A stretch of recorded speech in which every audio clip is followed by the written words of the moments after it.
Today, we're broadcasting on the Food Not Bombs global Facebook page, in addition to my own Facebook page. We're also broadcasting on YouTube, Periscope, LinkedIn, VK, and Twitch. If you're watching on one of those platforms, please feel free to take a moment to share this broadcast with folks in case they want to tune in too. When I was in summer camp in Western Massachusetts in the late 1970s as a kid, Keith McHenry was in his 20s getting arrested in protest against leaky nuclear reactors like the one that was then running in the town I went to camp in. Over the course of the next decade or two, Keith would go on to get arrested more than 100 more times, mostly for the crime of feeding people in a public place in a nice progressive city like San Francisco. If not for the current situation, I should have been hanging out with Keith doing a benefit for Food Not Bombs in Santa Cruz, California, about 3 weeks ago. But alas, that benefit and all the other shows on that tour did not happen. But here we are on the internet anyway. Keith McHenry, welcome to my little live stream show. Thank you for having me. Beautiful. It's good technology. It's something anyway. If we can't, how's quarantine treating you? How are you? First of all, personally managing in these times? Well, I'm actually outside virtually all day long, basically, and so I'm not very quarantined. And essentially, I do some work in the morning before I have to go out and gather more materials or whatever equipment it is, and then start sharing the food. And so every day at every weekday from 1 to 6, we provide essentially the only meals to people that live outside. Although we do have like an ally, Mike, who is at Meals on Wheels, who drives around trying to find the people that used to attend his senior meal at the famous Loudon Nelson, where you were kicked out when we attempted to do a benefit there. And so that's about like 30, 40 people that now have no access to food, or maybe even more.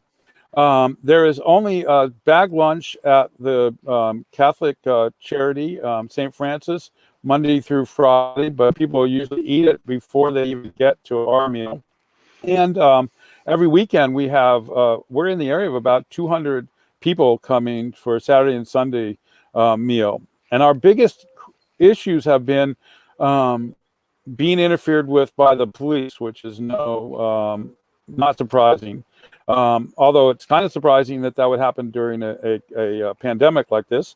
And so the police had this very interesting way of operating, where apparently, because I was busy securing food, and I think we have about 50 pallets so far of food that we've gotten through Food Bank and other sources, that we've been distributing to 2 areas of undocumented people, and as groceries, and then we provide this daily meal on the streets. But so the police would arrive and say, "Didn't you get the memo," so to speak, and then hand us an eviction notice from wherever we were and threaten to arrest us. And then we'd have to break everything down and move to another location. Then they would arrive again, say the same thing. "Didn't you get the memo?" And they even at times have brought as many as like 8 patrol cars to shut us down. And eventually we were pushed into a muddy area, which had no hard surface to clean. People couldn't get there if they were wheelchair or mobility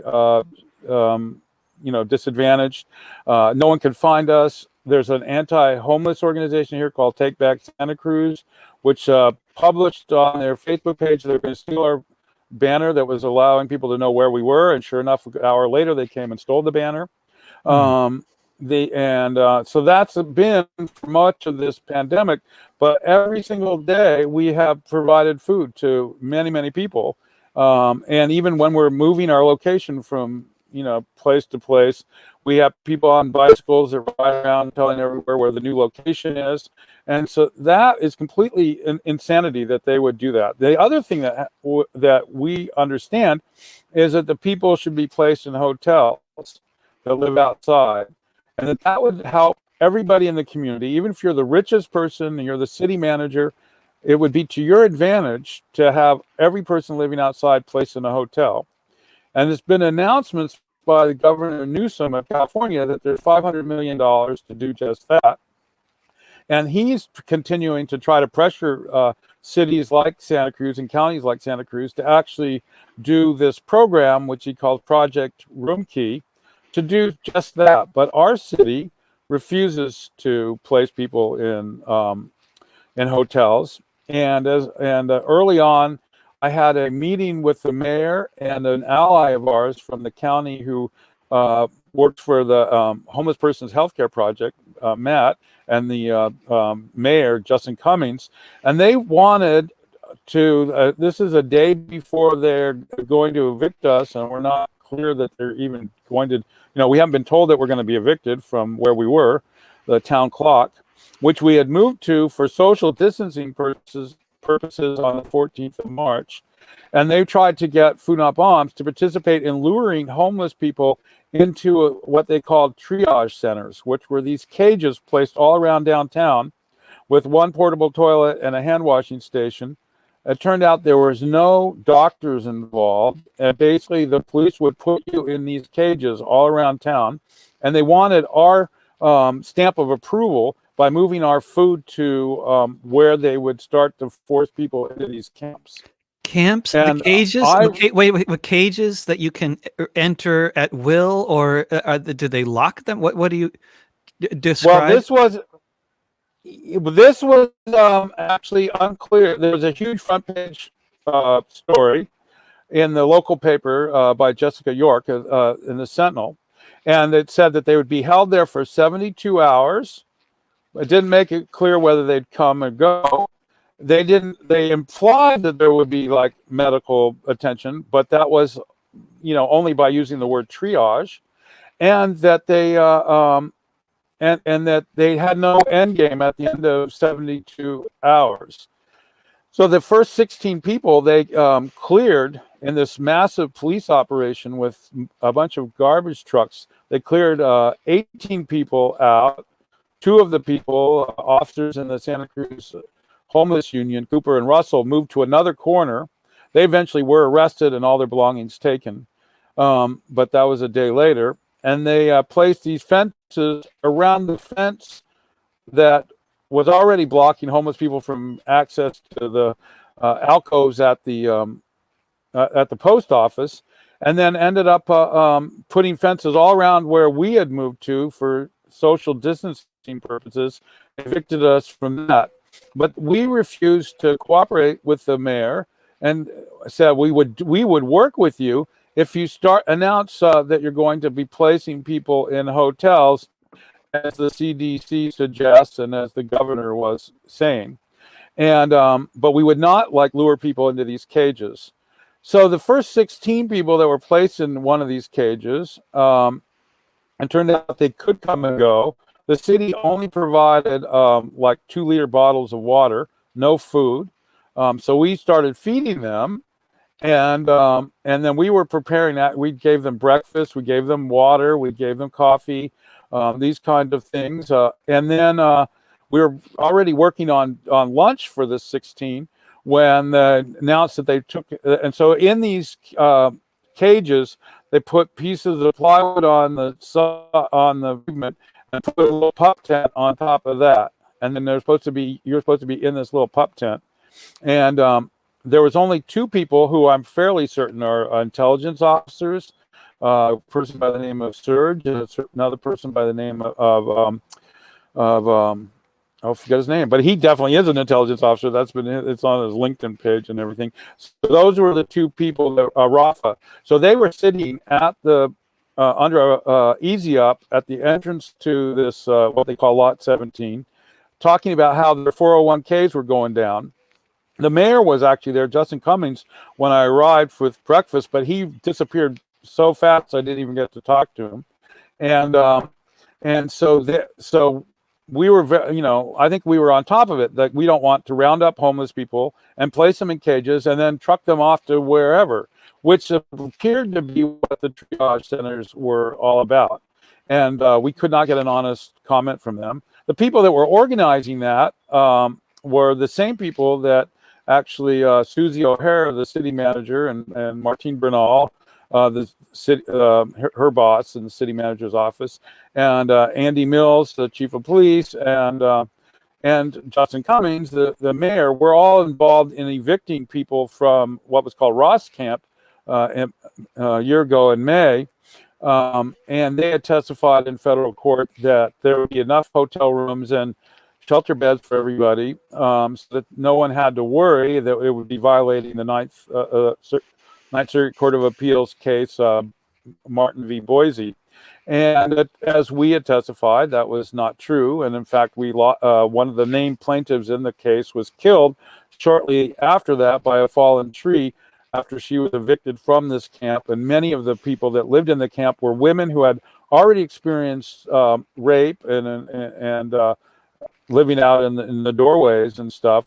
And so we had them testify that they had been raped before they were brought before they joined their friends in the camp, and they'd been safe ever since they were in the camp. But it was at a very visible location behind Ross Dress for Less store, and is called Gateway Mall, where the people coming into Santa Cruz would see approximately 300 people living in a tent city in a shanty town.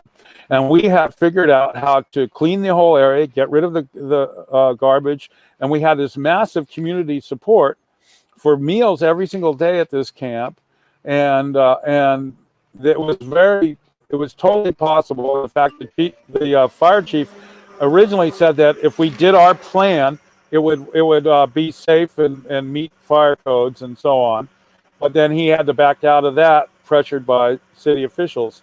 So those are the people organizing the triage center, which is why we were not very optimistic about that. Yeah. So in the end, I ended up, I decided after a week of that, maybe a little less, to start renting hotel rooms. So I had received an award for being a vegan, and I had sold my land in New Mexico. And so I was able to, I made housing vouchers, or hotel vouchers on my computer. I'm a graphic designer. I printed them up. I, by word of mouth, told people that we would be, sorry about that. The U.S. Postal Office delivered something here, and they're at least going to last another 3 more months. So anyway, so I, 81. I was able to secure 81 hotel beds for 81 people.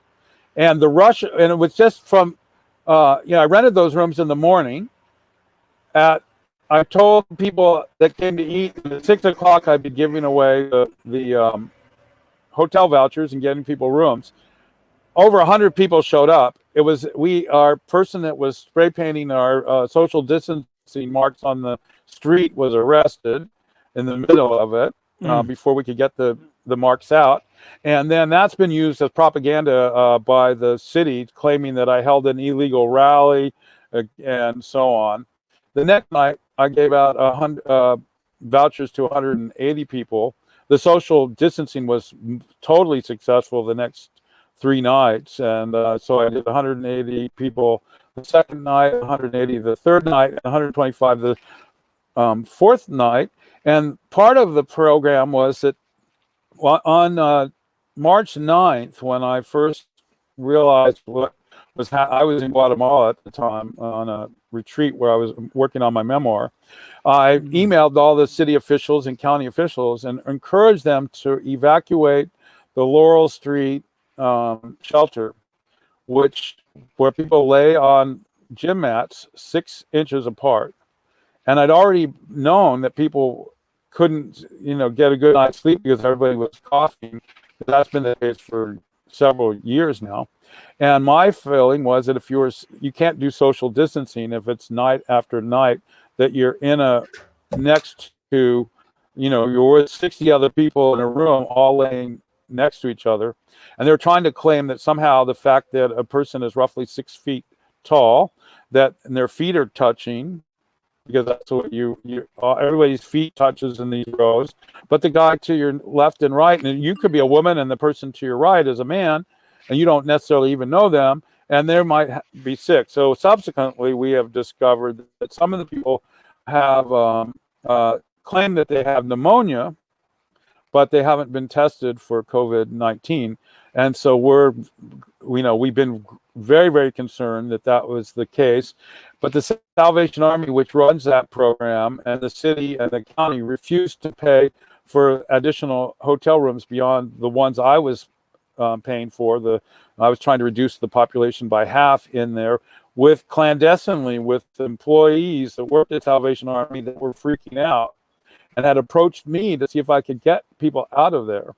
And when we realized that I could only get half the people a hotel, I get 28 people a hotel room, but only for one night, and the government and the Salvation Army would pay for no more nights. The staff people agreed that it made more sense just to let people that are living in the streets get those 28 hotel rooms, and so that's what we did.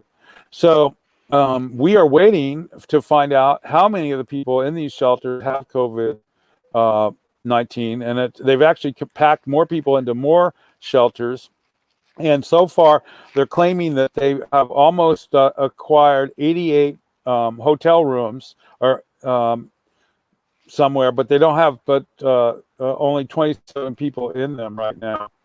And every day I have people that contact me or come up to me and go, I can't spend another night outside. I just got out of the hospital from a heart failure or a heart attack or a stroke, and we meet the criteria of being over 65, and I can't get them into hotel rooms. So let me I just want to back up for a moment, just for anybody watching who's unclear on what's going on here. What Keith is talking about here is in the city of Santa Cruz, California, and what you're describing is a situation where basically the city authorities are condemning the homeless people in the city to death for being homeless, and they would rather let people die than house them in hotel rooms, because if they housed people in hotel rooms effectively in a real way, with actually putting them in the hotel rooms that they actually get and making it a real program that's actually clear what's happening,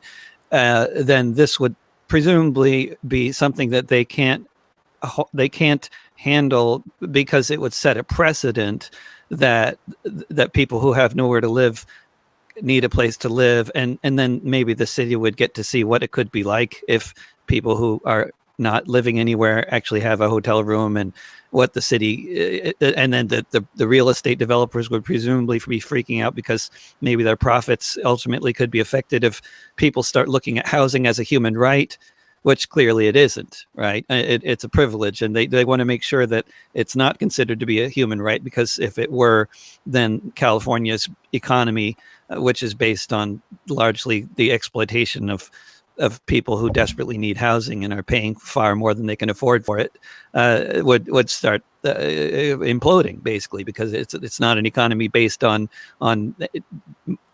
things other than just exploiting people's need to be housed, which is sort of much of the country's economy is like that. But I also I just want to back up for one moment, because I know you are also very knowledgeable, though you live in Santa Cruz, about developments in other parts of the state and other parts of the country and the world. But I just can you talk a few minutes about other things you've heard in other towns in California or elsewhere in the country? I'm guessing it's very similar, although you probably don't know in as much detail. But I'm guessing the authorities are responding to the idea of housing the homeless in a similarly horrendous and uncooperative way in places like Oakland and San Francisco.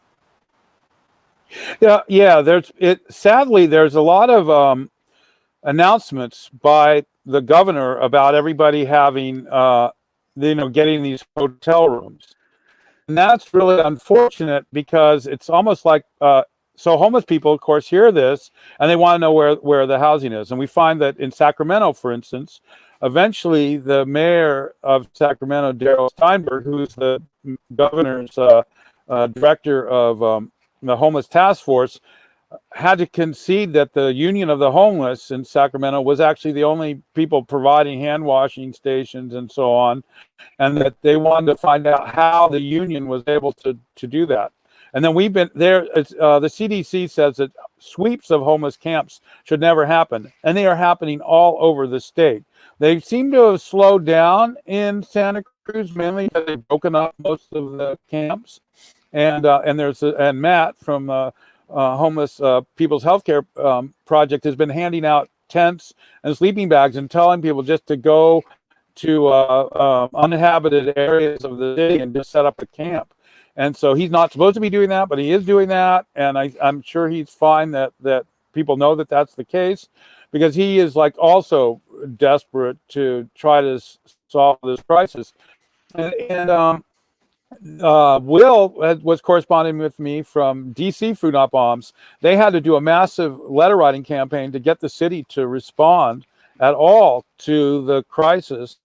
It took like that to just get hand washing and portable toilets out in the nation's capital. Now we're starting to see a huge increase in number of cases around the metropolitan DC area of people with COVID. And Food Not Bombs is out on the streets feeding people there. I don't know how many times a week, but I think virtually every day, just like us, because all the other programs have shut down. And that's what we're finding everywhere for food. All the churches and so on, they can't have people come into their space to eat as they normally had, or the shelters, those kind of things. And that where if you were on the outside and you just came by to a soup kitchen to eat, all those are being closed all throughout the country. And so then it leaves it to Food Not Bombs chapters to go out and provide the food for those people that are just left outside. I've been calling them unsheltered in place individuals, because I'll drive around doing pickups and deliveries and stuff, and I'll hear like the local I listen to one of the rock stations because I can't stand the news, and so they're always talking about sheltering in place and integrate your inside. But there's like over 4,000 people that live outside in Santa Cruz. There's 5 or 6 million people that probably live outside at the minimum in the United States.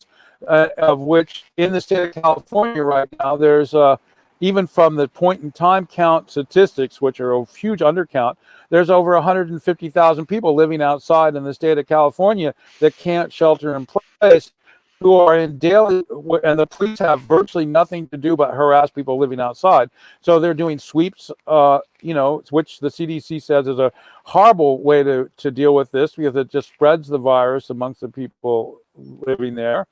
We've heard repeatedly that, like Iran early on in the COVID-19 crisis, freed its prisoners. We hear all the time that there's talk about that in the United States, of releasing nonviolent offenders because COVID is so dangerous in a confined area like a jail or at a retirement home. But we don't hear these stories about how people being confined in even much more dire conditions in homeless shelters. And we know that the Pine Street Inn, which is where I gave like my first little speech in the middle of the night to 50 guys living at the inn back on March 26, 1981, about this soup line I was going to organize outside the stockholders meeting of the Bank of Boston. That inn has gotten much, much bigger because of they actually moved from Pine Street to another much larger space. And they had over 130 confirmed cases in that shelter of COVID-19. Of COVID-19. Now, in San Francisco had to quarantine everyone in their largest shelter. They had at least 91 confirmed cases of COVID in that shelter. And so we are continuing to just jam people in the shelters here in Santa Cruz, and we hear that all across the country. So, but there's a silence to that, to build on what you were saying about the housing crisis and the right to housing and so on. Our city people actually hate homeless people so badly that they are not worthy. So not only is there the economic and political conditions that you're referring to, they also have a massive hatred of homeless people and don't think that they are worthy of housing, that they are worthy of death, and they really just don't care. And they yet, have a massive we're in hatred. a situation now where the public health crisis. I mean, it's been the situation for a long time that there is a public health crisis in all of the major cities, all the small cities of the United States, because there is such a crisis, a housing crisis. And as you have, been talking about, people don't have access to clean water. They're in overcrowded shelters, et cetera, et cetera. So it's a breeding ground for disease, as we all know. Anybody who's ever stayed in a shelter in this country knows there's tuberculosis all over the place. People are coughing all night. You can't sleep in those places. If as many people looking at this broadcast, I'm sure at some point have tried to sleep in a shelter. Given that many of the people watching are probably people who like the Food Not Bombs Facebook page, it's a certain demographic here. Also, judging from some of the comments, you have a lot of people saying hello, Keith. But if we get any questions from anybody, I can relay them to Keith too. By the way, anybody watching on YouTube or Facebook or Twitter. But this is the propaganda versus the reality, isn't it? Here, I mean, this is reminiscent of other catastrophes where we hear about supposed efforts that are going on to solve the problem, but when you get on the ground and you see what's actually going on, the authorities are not only not helping, but they're actually making the situation far worse by what they're doing. It's so reminiscent of New Orleans after Hurricane Katrina, except it's like national, huh? And it's kind of similar, right? And because there they didn't want to house people too. I mean, yeah, Food Not Bombs was on the ground for 8 months in New Orleans, and the Red Cross gave out our toll-free number 1-800-884-1136 to anyone that needed food. And I learned that I had a landline at the time, and I picked up that phone every time it was called, because I very quickly realized that cell phones were going to die, charge battery, and there was like mass numbers of school buses that went underwater, and there were school bus drivers trying to get everyone onto those buses to flee the area, and they would rather the buses just be submerged and destroyed than remove the people from the hurricane. And so, we fed, not surprisingly, there and at Sandy, and even after earthquake in Loma Prieta in San Francisco, we fed the authorities because they came unprepared with food. And so there's we have direct experience with disasters, and so everything. This is just the same thing, but at a much larger magnitude. The other thing is that it, as a kind of a way of trying to pressure the city of Santa Cruz, I made a flyer when it was pretty clear there would be an economic downturn, and in September. And I encouraged everybody to come to City Council on September 10th to find out what the city was doing to prepare for a large increase in homeless people as a result of the collapsing economy. Well, nothing. They have no plans. They made no plans. They don't even make plans for their own benefit. And now, when you look at September, 10th of 2019, I'm not like some kind of economic wizard or something. It's obvious there's going to be an economic collapse, and now we have it. And my point of making that flyer was, you can't handle the over 1,000 people living in center of Santa Cruz outside in doorways. What are you going to do when it becomes 2,000, 3,000, 4,000 people? And now that's what we have. So there's a lot of talk about, well, we'll won't have to stand 6 feet apart anymore. All the stores will open. Everything will be great. But the reality is that we're going to have an economic collapse for working people and poor people. There was already 148 million people in the United States that were living at or below the poverty line when the stock market was at its highest. Now that means that there's a good chance there could be 100 million Americans who either are refusing to pay rent and stay in their apartments and houses because that's the only like logical me. thing to do. Yeah. And 1 in 4 renters this month did not pay rent. Correct. And I think it'll possibly go to, that hopefully that 148 million just doesn't pay rent again until something has changed dramatically where housing is a right. And so, you know, one of the reasons we keep getting as much food as we can get, and is because we're way thinking beyond the pandemic. We're thinking about what I'm calling the really, really Great Depression, because it's going to be much more intense than the Great Depression, because already we have an unemployment rate that is higher than at the height of the Great Depression. And so I think I think that the propaganda works successfully for the capitalists, because people don't go outside. And so they can say what they want, but since people don't see all these homeless people everywhere because they're staying at home, you know, it works out, you know, they can just lie as much as they want, and they don't believe anybody will know. And then there's a lot of bureaucrats that are actually well-meaning, but they don't go out either, so they don't know whether their supervisor's lying or what the spin is going on. And in our county, Santa Cruz, and I suspect this is the case in many counties, the actual experienced people that the experienced crooks that run the county, they've all disappeared. A bunch of people just retired, and the second that the collapse started happening, and to cash in their pensions and so on, so they could because they were like desperate. And so you try to contact people and they're gone. And so the people that are actually running things are people like in their 30s, late 20s, who have no real experience at running a county or a city during a pandemic, for sure. Virtually, I don't think hardly anybody in the United States, except for people that have been to Africa and stuff, have ever done that. And now they're also going to be running a county and a city during an economic collapse. And so, so I think that we have very, very inexperienced people. But I have to say, this is my fourth major crisis that I've been on the front lines providing food to. So there's things people need. They need food, they need water, they need a place to sleep, they need clothing, and they need health care. And our communities don't provide any of those things for hundreds and hundreds of people. And we're getting more and more unemployed people starting to eat at Food Not Bombs, because you know, they are trying to hang on to what little money they have to pay their rent. But I agree. I think everybody should just stop paying their rents, and there should be a global rent strike. And a general strike would totally not be impossible, since there's already you know, like almost 30% of America unemployed, right?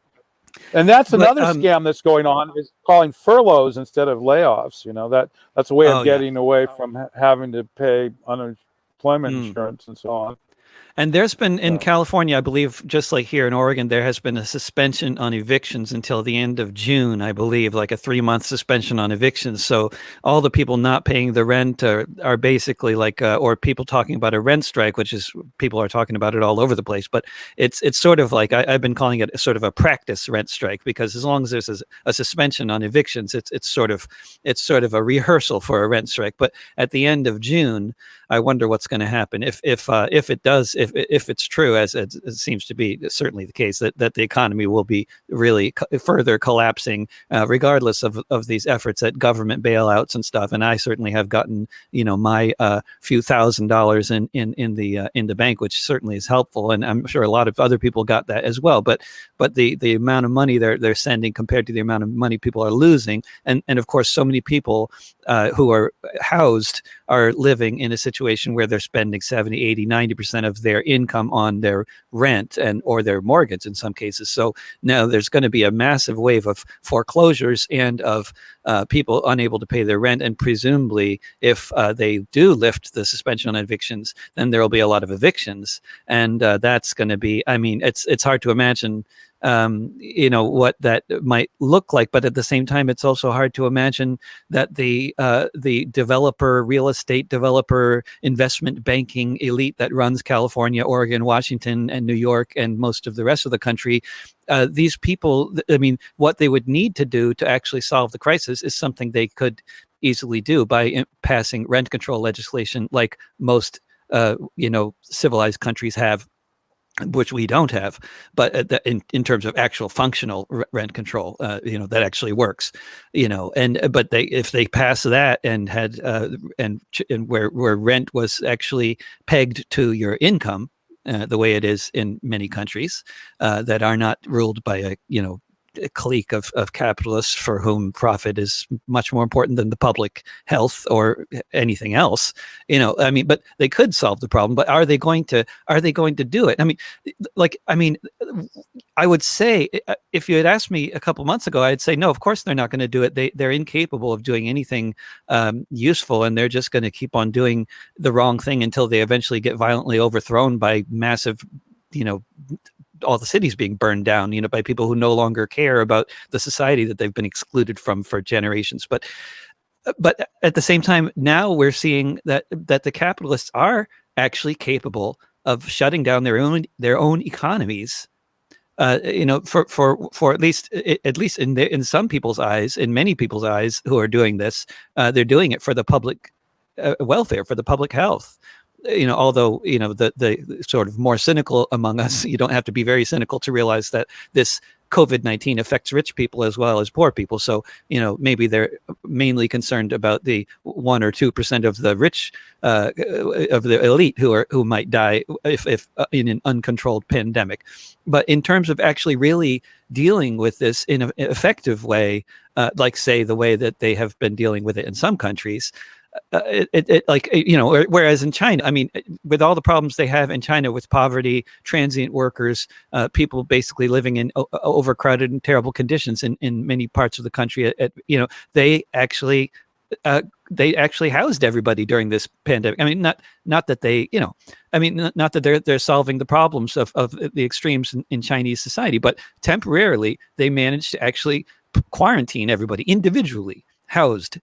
Maybe they couldn't leave their housing, okay, but they individually quarantined people, so they actually effectively responded from a medical standpoint, at least, but it seems like in the U.S., is that, are the authorities actually capable of responding effectively? And if they are they just afraid of the precedent that it could set? Like, what are they going to embrace as a alternative to housing people? What's going to, I know you don't have the answers necessarily. You're just watching this disaster unfold, just like we all are. But like, what's the end game? You know what I'm saying? Like, what's going to happen by July? Yeah, this is very already. Evictions are starting, even though we have a city policy that they're talking about stopping evictions, and as you said, the state policy. But the thing is that then landlords, property speculators, they just determine, well, you're we're evicting you, and it's not related to COVID-19. And so we are having people come to us and who have just recently been evicted, eating at Food Not Bombs here in Santa Cruz. So there's a lot of loopholes to that. But as to what the future is going to be, it's going to be very interesting, because hopefully that 148 million people at or below the poverty line are going to start to organize and unite and say, we are not leaving our dwellings no matter what you do.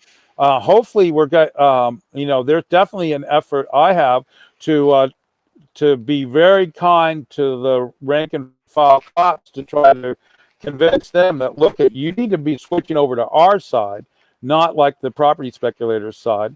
I think that's really super important. If we could get, and I think we've had some success at some police being much less harsh to homeless people than they would have otherwise have been.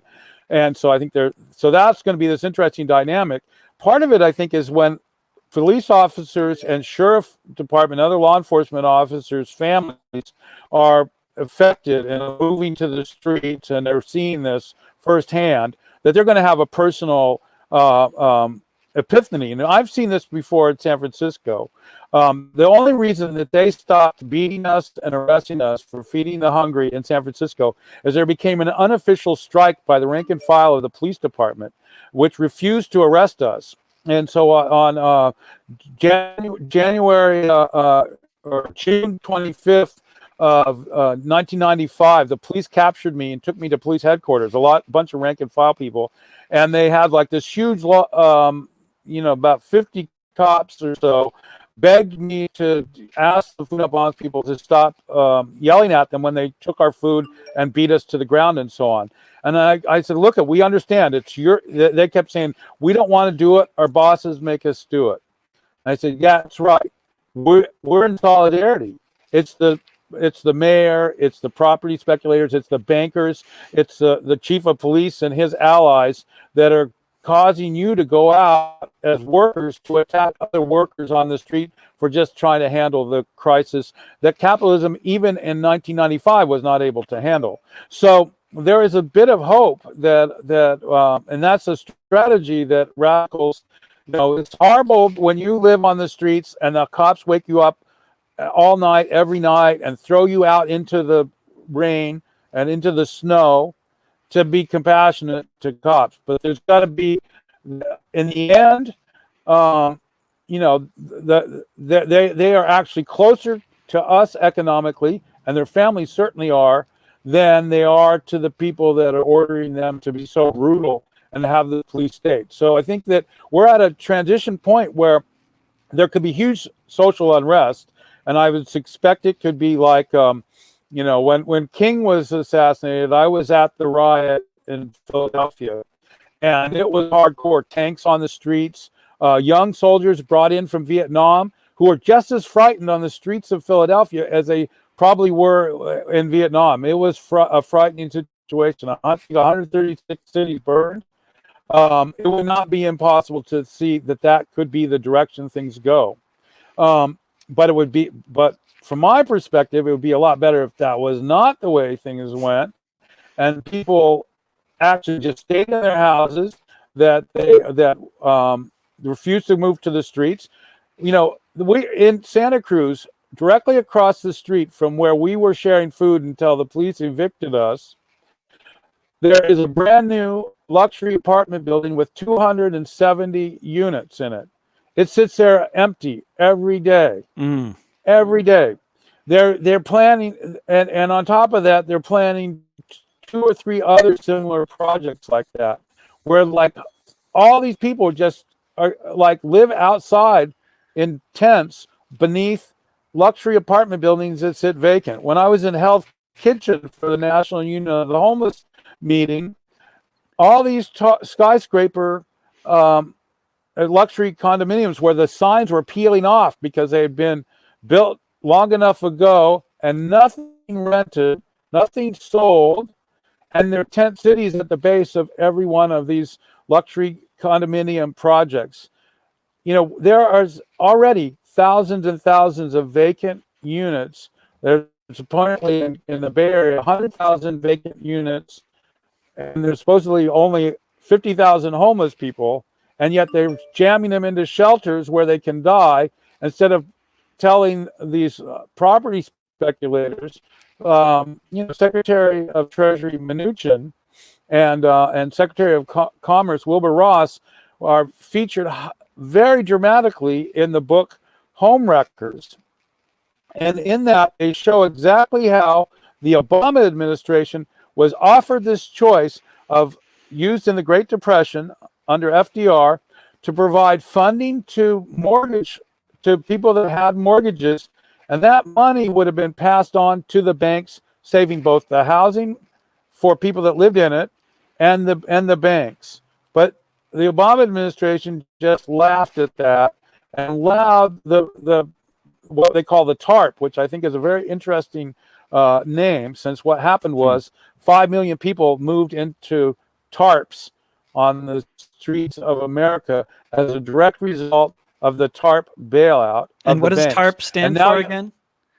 That was it was like what was that? That was the I can't remember. It stands for something, but it's really creepy that was somebody I'm sure will write what TARP means on your we could Google it. But so anyway, so it's a the other thing is a lot of the countries are doing better because they have national health care. But you see now, like for instance, there is like huge amounts of I follow particularly the Food Not Bombs chapters in Manila and in Yangon. And the police have been ordered to shoot to kill people not social distancing in Philippines in certain areas. I don't think it's in the Manila area, but in some of the other islands. And Food Not Bombs is like organizing these massive like hand washing campaigns, delivering food all around to the communities. But it's like overwhelming. There's going to be another level of starvation and hunger, not only in places like Yangon and Manila, but here in the United States. I mean, it's going to be a crazy situation.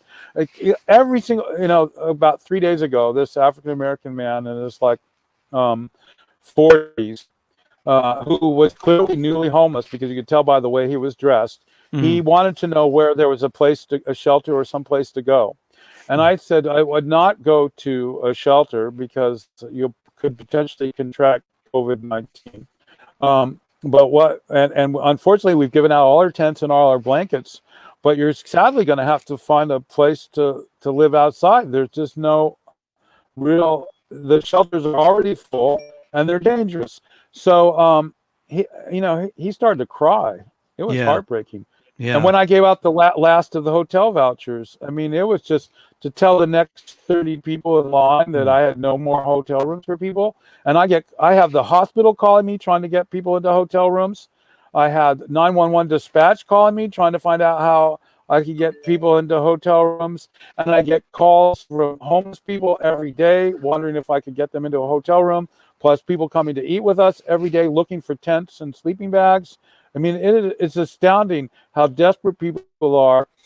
And then we have in our town, which is a tourist town, we're going to have this massive number of hotel bankruptcies, because who's going to come to enjoy the boardwalk in Santa Cruz when you can't even buy gas to get over the hill from Silicon Valley, because everybody is gone broke. I mean, so we have probably 20 or 30 hotel rooms for every person living outside that will never be filled, probably ever again, and will just be abandoned. And they'll be doing like when I lived in Taos, New Mexico during one of the economic crises. We spent all our time at city council figuring out how to raise money to destroy vacant hotels, because the tourist industry collapsed, and they had to destroy over half of the hotels in the community because they looked blighted, and it was ruining the tourism for the other half of the hotels that still could have people move into it. Instead of housing people in these places, because what most of the working class would call a hotel room is a studio apartment. Correct. Yep, exactly. And you could get work actually being like cleaning the rooms, or you could just have the room and clean it yourself because you live there. It's insanity. But no, so that's in our future. Demolition of hotels because we can't let people live in them.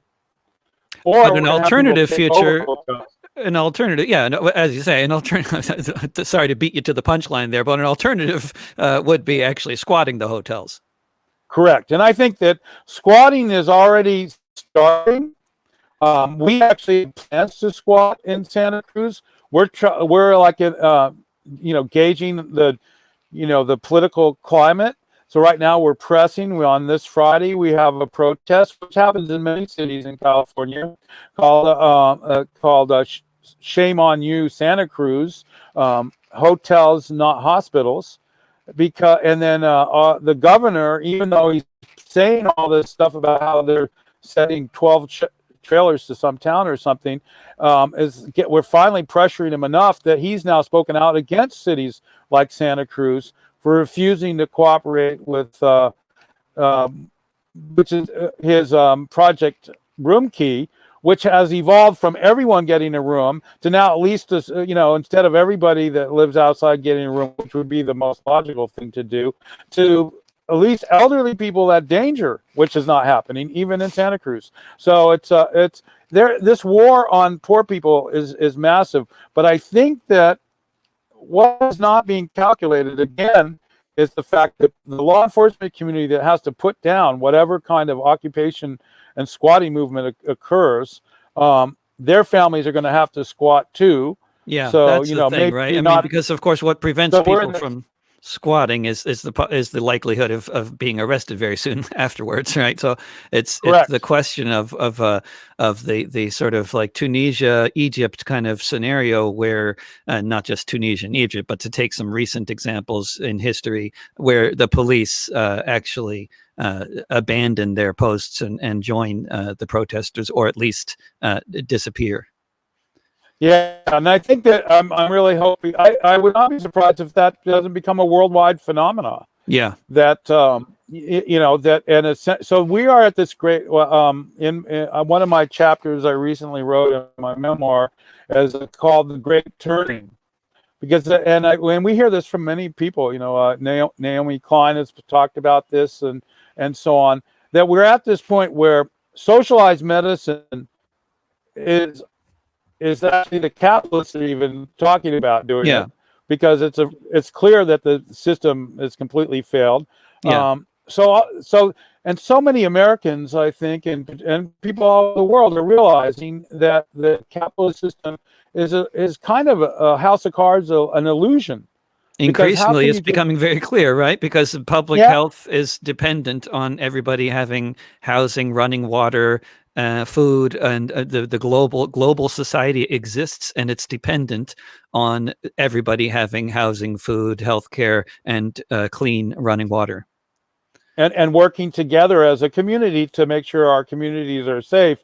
And there's a little bit of practice where people are doing this 6 feet apart, wearing masks, things like that. So there is like kind of a new community vision that is sort of being forced upon everybody. If we can, as people that are thinking forward about what's going on, encourage this to be a much wider spread phenomena, I think that this could be the big turning, or it could be a turning towards total fascism. We're at this very interesting point in global history where unlike the plague, which was kind of contained mostly in Europe, and fortunately the Crusades actually solved that because they brought back sanitation from the Middle East. This is a global issue. And so this is like something that we have never seen before. And then why, like, is the quarantining, you know, like, are people, there's all the rulers are trying to fighting amongst themselves as to what best to do, get people back to work because we want to save our industry, or do we want to save our lives by continuing the quarantine? Then, you know, like proposed wars against North Korea and Iran today, you know, is that like was that the magic pill for the end of the Great Depression, or is that just another catastrophe waiting to happen? Oil, they're paying you to take oil. You know, that's, barrel of 55 gallons of oil that give you $32 if you take it off their hands. I mean, that's crazy. Yeah, that's unprecedented. Huh? That's a very Yeah. interesting new situation. Keith, can you just tell folks like who might not know, like if they're, I know, a lot of people are talking about getting involved with local mutual aid activities and they don't know where to look. And Food Not Bombs is one of the longest constantly serving sort of networks out there. I wonder, is there, if people around anywhere are looking for mutual aid organizations or groupings to get involved with, is there anywhere you can point them to on the web that would be helpful? Well, with the Food Not Bombs, we have foodnotbombs.net, and you could go to that for our projects. But I think also if you Google mutual aid, Seattle mutual aid, Mobile, Alabama, you will find like-minded people, often Food Not Bombs activists actually, but that are doing even a broader amount of programs. And I think it's very interesting that anarchists in particular, worldwide, are the first to be able to respond to these crises in an actual real way, and often the only people that respond to these crises in any real way. Yep. And when we look at Katrina, it was anarchists that were actually responsible for saving many lives. You can still drive on Highway 10, Interstate 10, and see the holes punched out of the roofs by anarchists freeing people from their attics. Yep. And so mutual aid, Kropotkin It's a good time if you have to sit around and read a book like Conquest for Bread or some of this anarchist literature about actually dealing with the facts on the ground. And that's a good thing about anarchism, is that you're either eating or you're not eating. You either have drinking water or you don't have drinking water. They're like in the Philippines, the Food Not Bombs kids, with just a mere, we just raised $3,000 total for the last cyclone. And we are able to set up cell phone towers and charging stations and info shops and distribution all around Cebu and the islands surrounding that, all from anarchists that were doing that. And we see that like with in Manila, we see that in Davao, we see that all throughout Burma, Thailand, South Africa. The anarchists down there are like Johannesburg, Food Not Bombs, and those mutual aid groups are working in conjunction with one another. So no matter where you are in the world, there's likely to be mutual aid projects and Food Not Bombs activists that are squatting buildings, feeding people, getting masks to people, providing hand washing, all the things that actually people really need now, and not some kind of imaginary vanguard thing that will happen someday in the future. And I just want to just make a note for anybody that it might not be aware that what your one comment there, going back to 2005, and anarchists making holes in the roofs of houses to free people from their attics who are trapped in the attics, as so many people died trapped in their attics in New Orleans.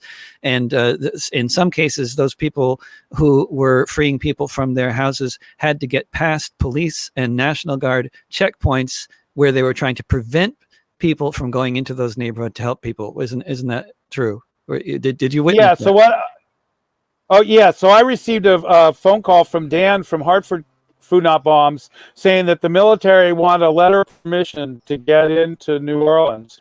And he was like just up in Baton Rouge. So I went and I made letterhead and I wrote a letter giving him permission and everybody permission to go to New Orleans. And I had that like in my school bus, which I called Katrina, for years and years until it finally wore off. So we actually made a PDF, and we're doing the same thing here. We made our own housing vouchers and then handed them out to people that got rooms in hotels. And the police are now doing an investigation into these counterfeit housing vouchers and who did it and what's up with it and all that. Well, I made it on the computer I'm talking to you on right now. Fantastic. And printed it out in my printer at a friend's house, and then cut them and handed them out. And, that's great. So you didn't actually like pay for all these hotel rooms. You just made these housing vouchers so that the I paid for the rooms. I went in first and I paid. I would go into the hotel. I'd say, I need a place for 30 people. I would negotiate with them. I would pay them money, and then at night at 6 o'clock, I'd give out vouchers, and we had Santa Cruz Union of the Homeless Union officers. One of them would go with, if it was 30 people in a hotel, then there'd be 29 people go to that hotel plus one officer. And we organized that. And the hotels, which usually really hate homeless people living in their hotels and complained, I had to convince them that this was an emergency, that they probably were going to get no other money any other way. It was so successful that we were able to add 100 more beds the second and third nights, because the union successfully made sure nothing was damaged, nobody like did something weird, kept other people awake or anything like that. And we had a very tight organization. So I also we have placards for our cars saying that they're emergency vehicles, and that I designed and made, just like I did with Katrina. It's we just, we're just as official, and actually essentially there's the government, which thinks it's something, which is actually not doing anything but getting in the way of everybody, and there's the people, particularly anarchists, that are like, no, we're actually going to solve the problem, and we're not going to fool around and wait till people die before we step up.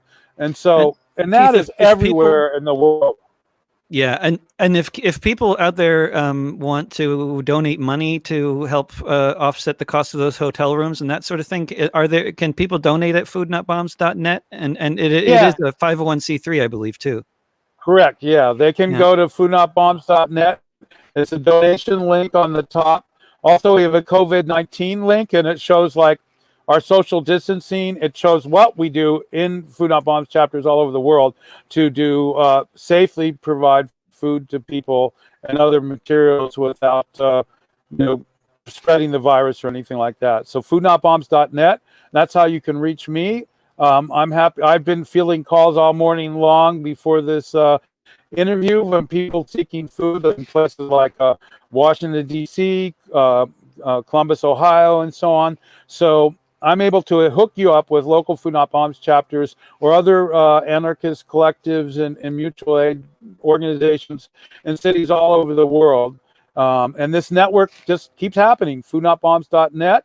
And you can find your local chapter there or just contact me toll free from any payphone and just call me up. You don't need any money, and I'll talk to you. Fantastic. Keith, thank you so much for joining me for my little live stream broadcast, and I look forward to talking to you again soon, hearing about what's going on. Great. And keep this up. Thank you. Yeah. Okay, David. Yeah. Thank you so much. And thank you. And I hope you get to come perform here soon. Okay. Yeah, I hope so too. Take care, Keith. Take care, David. Soon. Bye-bye. Bye-bye. Yep, bye-bye.